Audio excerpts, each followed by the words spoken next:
So I've read On Writing by Stephen King 3 times, and I'm going to tell you something that might be a bit controversial. I think Stephen King is a little bit wrong about some things. Now, don't get me wrong. This book reframed the way I think about writing, both the first time I read it and the second time I read it and the third. And there's a reason it's been called the best book ever written on writing. But here's the thing. Stephen King isn't you. He talks about his own experience. So what works for one of the most prolific authors of our time may not work for you. Yeah, his opinions are super valuable, no doubt, but they're still his opinions. And since I'm a plotter who did an MFA, I have a few disagreements with what King says. Have you read this book yet? And if so, what did you think? I'd love to hear. Anyway, today we're going to go through On Writing, and I'm going to share what I found transformative, what I found genuinely helpful, what I consider kind of conditional, and the things that you have my full permission to fully ignore moving forward, because the goal isn't for you to write like Stephen King. The goal is for you to write like you, but better. So let's dive in, starting with what Stephen King gets absolutely right, in my opinion. You know, the stuff that transcends genre, style, and personal preference. First up is the spike. You know, King talks about hammering a spike into his wall and impaling every rejection letter he ever received on that spike. And he filled that spike to the point where it fell off the wall before he ever sold his first story. I love this image. I love it not because it celebrates failure. No, it just normalizes it. I mean, if one of the most prolific and well-known and well-read and whatever most published authors of our time was rejected so often, maybe there's a chance for us too. We live in this era that just is full of overnight success stories and glorified viral moments. It warps our expectations. But King's Spike is a reminder that rejection isn't a sign that you're not doing something right or that you're not good enough. It's a sign that you're actually doing something, that you're putting yourself out there and taking a chance and creating and risking it. So if you took nothing else from this book, just maybe start your own spike. It doesn't have to be literal. It can just be a folder or a document where you track your submissions, where you track your rejections, where you track your feedback and keep going. Not just tracking the successes, but tracking everything, because every failure is proof that you're trying. The second thing King emphasizes is you need to read a lot. He says that if you don't have time to read, you don't have time to write. But this isn't about copying other writers. It's about filling the well, because you can't pour from an empty cup. Reading is how you absorb pacing, structure, rhythm, voice, often without even realizing. It's how you learn what resonates with you and what doesn't. You know, he says in On Writing that he reads about 70 to 80 books a year, and he also reads for about 4 to 6 hours a day. I mean, that's coming from someone who's been a full-time author for decades. You don't need to match that. You definitely don't. But you do need to read if you want to be a writer. You need to treat it as a non-negotiable, even if it's 20 minutes before bed or 10 minutes while you're on your subway commute or something, or even listening to an audiobook while you walk your dog. Feed your creative brain. That's basically one of his #1 rules. Next, he says you need to write with the door closed and rewrite with the door open. This is one of King's best metaphors, and it's one of my favorite takeaways from the whole book. When you're drafting, shut your door. Don't think about your audience. Don't think about your critics, your mother, your partner, your English teacher, or anybody else who could be getting in your head while you're trying to draft this book. Write the story that you want to tell in the way you want to tell it. Be brave, be experimental, play with it, be fun, just be free with it. Don't let fear of what other people are going to think stand in your way. Instead, just let it be messy. Let it be indulgent. Let it be imperfect. Let it just be what it's going to be. Then when it's time to revise, open the door. Bring in feedback. Consider your ideal reader and think about clarity. Be willing to cut parts, even if you love them, because those parts no longer serve your story. This is about protecting your creative process and giving you permission not to perform while drafting, while also being smart about your craft, since ultimately you want it to reach the hands of readers. So who is your ideal reader? For King, it's his wife, Tabby. For me, it's one of my best friends. And what about you? Last but not least is the toolbox. King says every writer needs one. He uses this metaphor to talk about all the basics of writing, things like grammar, style, and vocabulary. His advice when it comes to word choice is simple. Choose the first word that comes to mind. Say what you mean clearly and simply. Grammar matters. It's the foundation of good writing. And then style. Style is the thing that can't be taught, according to King. It develops. The more you write, the more you develop your own personal style. So don't worry about it, he says. Just keep writing. That's his advice. Quite simple and straightforward, but I think all these are valuable things that we need to keep in mind when we're drafting. Now, let's talk about the things that King and I disagree on a little bit.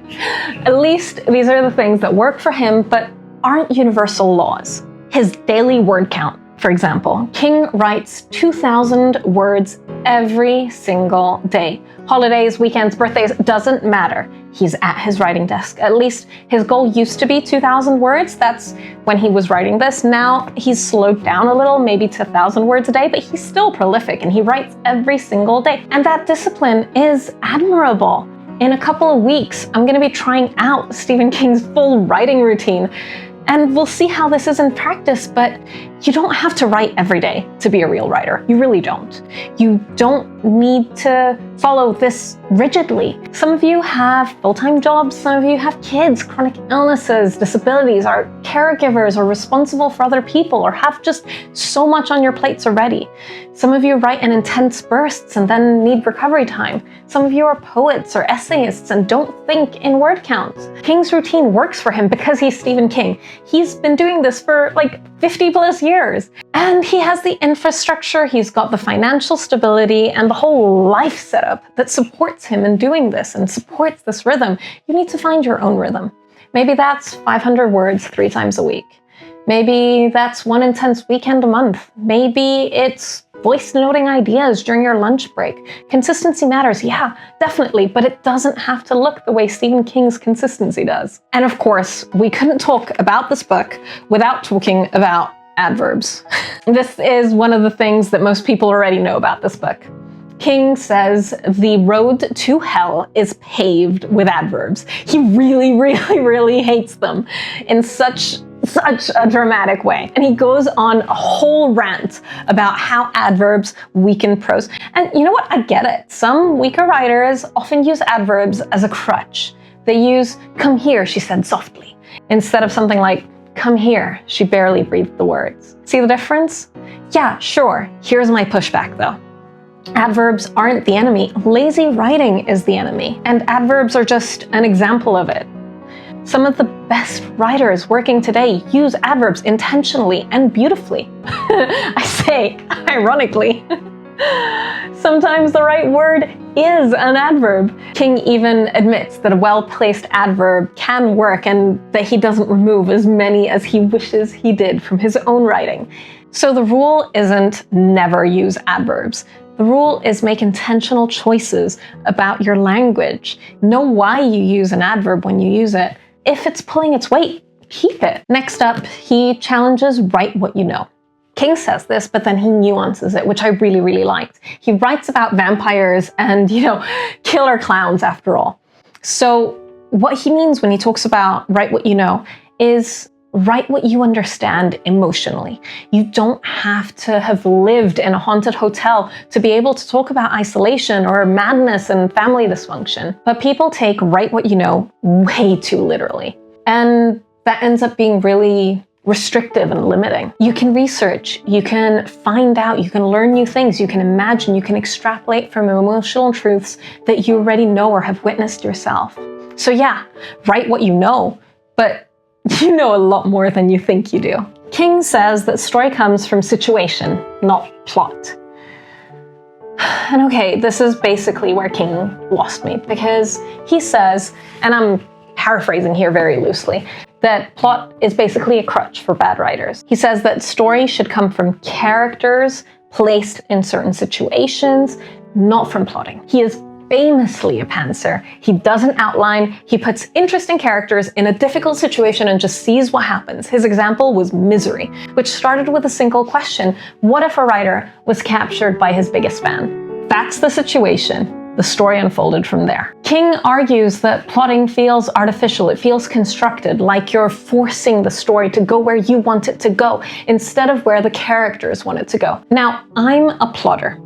I'm currently working on a very thoroughly outlined fantasy novel.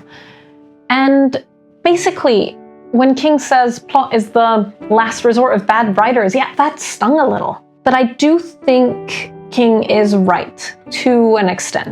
I think he's describing his process, not some universal law. There are so many incredible authors who heavily rely on plots, on their own plots for their own stories. And I'm not talking about some paint by numbers structure that they just fill in stuff to make a story work. But authors like V. Schwab, who creates very, very detailed outlines before she writes any book. I think what he's reacting to, though, is the formulaic kind of plotting. It is the kind of plotting that suffocates characters and feels mechanical. It's the kind where you're just ticking off boxes while you're getting a story down. And I agree, that kind of plotting is bad. It's lazy, maybe, to an extent? I don't know. But I also agree with his basic principle where the first draft is there for you to tell yourself the story, and the second draft is where you turn it into a book. My first drafts, the drafts that are written with the door closed, are always such a mess. They go off script, they divert from the original plot, and my characters just do things I didn't expect, or I kept trying to force a situation that they would refuse to go into, only to later realize that the story has evolved far beyond that original plan. So I treat my outlines like a guide, not like some sort of rigid structure that I have to follow at all costs. What about you? Do you outline your novels, or do you write from the seat of your pants like Stephen King and just see what happens? I wonder which side of this you're standing on right now. Next, let's talk about Stephen King's view on writing workshops and programs. King is pretty skeptical of MFA programs and writing workshops. He says that workshops can be harmful, that too much feedback too early kills the work, and that everyone in these workshops just becomes a critic and no one ever actually finishes anything. He's heard horror stories from writing workshops where writers get so self-conscious that they can't write anymore. And then he generally thinks that you need to learn by doing, by reading and writing a lot, not by sitting in a classroom discussing writing. Now, I did an MFA. I did a master's in creative writing and publishing. So obviously I have some thoughts on this. I think King has a point to an extent. I have seen work get workshopped to death. I've seen writers end up revising chapter 1 17 times before they ever move on to chapter 2 because they're just so worried about what everyone else thinks. I've even experienced this myself. Plus, I think that his warning about getting feedback too early is absolutely valid.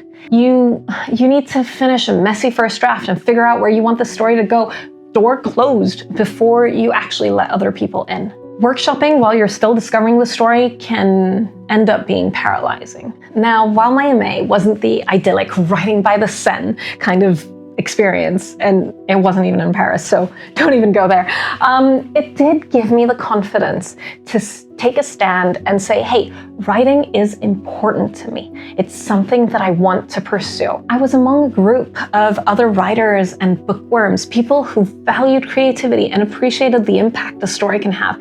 And that is something I wouldn't trade for the world. It was such a helpful and supportive experience for me. And that's how it was for me. It might not be that way for you. MFA programs can be incredibly valuable if you use them right. Don't let the workshop stop you from finishing your work or even from developing your own style and approach. Use the workshops so you can improve. Use the time to better learn the craft and to be exposed to other voices and to find your cohort. You're exposed to different people, different styles, different genres, and let that influence you, but don't let it shape you and drown you out in the process. Don't lose your voice trying to please 12 different random readers in a classroom that you're never going to see after the end of the year. And maybe that's the real takeaway. The real takeaway is learning what feedback to take and what to leave behind. So after reading this book 3 times, I've realized that On Writing isn't just a craft book. It isn't just a rule book. It's a memoir about one prolific writer's process. And that's what actually makes it so valuable. King isn't trying to give you a paint-by-numbers kind of system. He's showing you what worked for him. He's showing you the discipline, the reading, the revision process, the toolbox approach to craft. He's giving you a model, but a model isn't a mandate. You're allowed to take what resonated and leave the rest behind, because there is no one right way to write. Some writers outline meticulously, like I do. Others discover their story as they go, like Stephen King does. Some write in coffee shops with noise-canceling headphones. Others need absolute total silence in a specific dedicated writing space. Some edit as they draft, others unleash a messy first draft and then fix it later. All of these approaches have produced published works, award-winning works, books that have changed people's lives. What matters is figuring out what works for you, and the only way to do that is to experiment, to try different routines like Stephen King's daily routine and see if it fits you, to test the no adverbs rule and notice if you miss them after removing them all from your work, and to write with the door closed and see how that feels. And on that note, later this month, I'm going to be putting this book to the test. I'm going to be doing a 7-day experiment where I write like Stephen King to figure out whether different parts of his approach work for me and which don't. You know, I don't want to be approaching this book like a Bible with a list of commandments, but rather as an inspiration and a foundation that can help me figure out how to write better for myself, and maybe help you figure that out too for yourself. So if you're curious about that and you want to watch it, make sure you're subscribed. And that leads me to whether you should read On Writing. Absolutely. It's one of the best craft books out there. If you're looking for a gentle, accommodating craft book that's going to validate every approach, this isn't it. No. Not even close. King has opinions, and he is not shy about them. He speaks in absolutes, and the reality is writing is so much more nuanced than that. So read it with a critical mind. You know, underline what resonates, keep tabs and mark passages that really stick with you, and then question what doesn't, and question why it doesn't resonate with you. Make it a conversation, not a rule book, since On Writing is just valuable not because it has all the answers, but because it asks you to think about your process, to be intentional, to take your craft seriously, and to give yourself permission to find your own path. And remember, Stephen King's spike of rejection letters, that's not just about persistence. It's proof that even Stephen King, one of the most successful authors alive, got rejected over and over again before he broke through. So take the good stuff, leave the rest, and go write something only you could write. If this was helpful, hit that like button and subscribe for more, and drop a comment to let me know. Have you read On Writing, and what did you take from it? What did you disagree with? I'm genuinely curious, especially if you're a plotter or someone who did an MFA and have thoughts on workshops. Next week, we're going to be diving into how to stay creative even when life has other plans and gobbles up your writing time. And if you like this video, I'm going to leave a link here to when I reviewed Wonder Book by Jeff Vandermeer, a totally different approach to a writing book. So now go write something, and thank you for watching.